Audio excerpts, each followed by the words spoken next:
Ayodhya breaking. Ayodhya पहुंचे पिछड़ा वर्ग राज्य मंत्री नरेंद्र कश्यप ने लोकसभा चुनाव को लेकर कहा कि 2024 में एक बार फिर नरेंद्र मोदी प्रधानमंत्री बनेंगे। सनातन धर्म पर बार बार हो रही टिप्पणी पर नरेंद्र कश्यप ने कहा कि सनातन धर्म सनातन संस्कृति को कोई भी माई का लाल समाप्त नहीं कर सकता। घोसी उपचुनाव की हार की हम करेंगे समीक्षा। हार और जीत लोकतंत्र के दो पहलू है, वही G20 की बैठक भारत में होना सौभाग्य और गौरव की बात कही है। पिछड़ा वर्ग राज्य मंत्री नरेंद्र कश्यप अयोध्या सर्किट हाउस में विभागीय अधिकारियों के साथ समीक्षा बैठक की। समीक्षा बैठक के बाद नरेंद्र कश्यप ने लोकसभा चुनाव को लेकर कहा कि 9 साल से अधिक नरेंद्र मोदी ने सत्ता का संचालन किया है।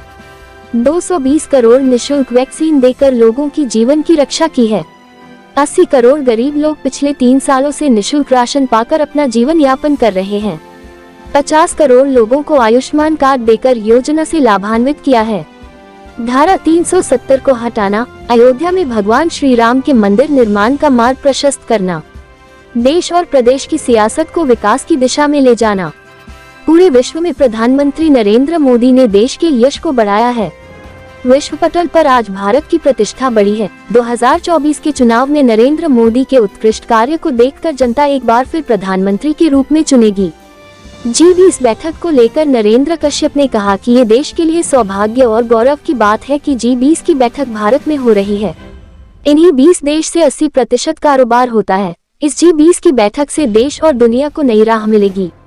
सनातन धर्म पर टिप्पणी को लेकर नरेंद्र कश्यप ने कहा कि बड़े दुर्भाग्य की बात है जिस देश में हिंदू मुस्लिम सिख ईसाई सब धर्म के लोग सद्भाव के साथ रहते हैं, उस सनातन धर्म पर जो लोग कुठाराघात कर रहे हैं उन्हें भारत और भारत के लोकतंत्र और संस्कृति का तनिक भी ज्ञान नहीं है। आने वाले समय में ऐसे लोगों को भारत की जनता सबक सिखाने के लिए तैयार बैठी है। जो धर्म हजारों सालों से देश दुनिया में स्थापित हो, जिसे मुगल और अंग्रेज नहीं मिटा पाए, उसे चंद सियासी लोग मिटाने की बात करते हैं। उनके मंसूबे कभी पूरे नहीं होंगे। सनातन संस्कृति भी आगे बढ़ेगी और हिंदू धर्म भी आगे बढ़ेगा। कोई माई का लाल इस धर्म को, इस आस्था को, इस संस्कृति को समाप्त नहीं कर सकता, लेकिन देश की जनता उन्हें समाप्त जरूर कर देगी। घोसी उपचुनाव में हार पर नरेंद्र कश्यप ने कहा, ये लोकतंत्र है, हार और जीत दोनों लोकतंत्र के पहलू हैं। हम हार की समीक्षा करेंगे, जो कमियां रह गई थी उसे पर मंथन किया जाएगा। नरेंद्र कश्यप, पिछड़ा वर्ग राज्य मंत्री Uttar Pradesh. KNC live news TV से पत्रकार AK सिंह व नवनीत कौशल की ब्यूरो रिपोर्ट। समर्थन के साथ आदरणीय नरेंद्र मोदी जी देश के प्रधानमंत्री बनेंगे।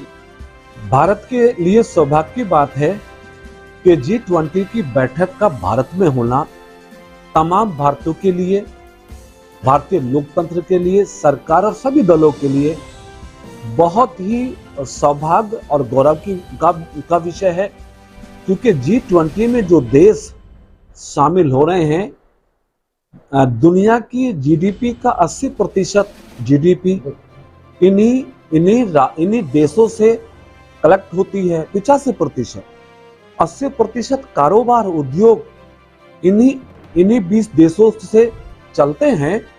तो हमें खुशी है कि G20 की बैठकों का दौर दिल्ली में जारी है और ये बैठकें जो G20 की हुई है, इससे देश को भी, दुनिया को भी नई राह मिलेगी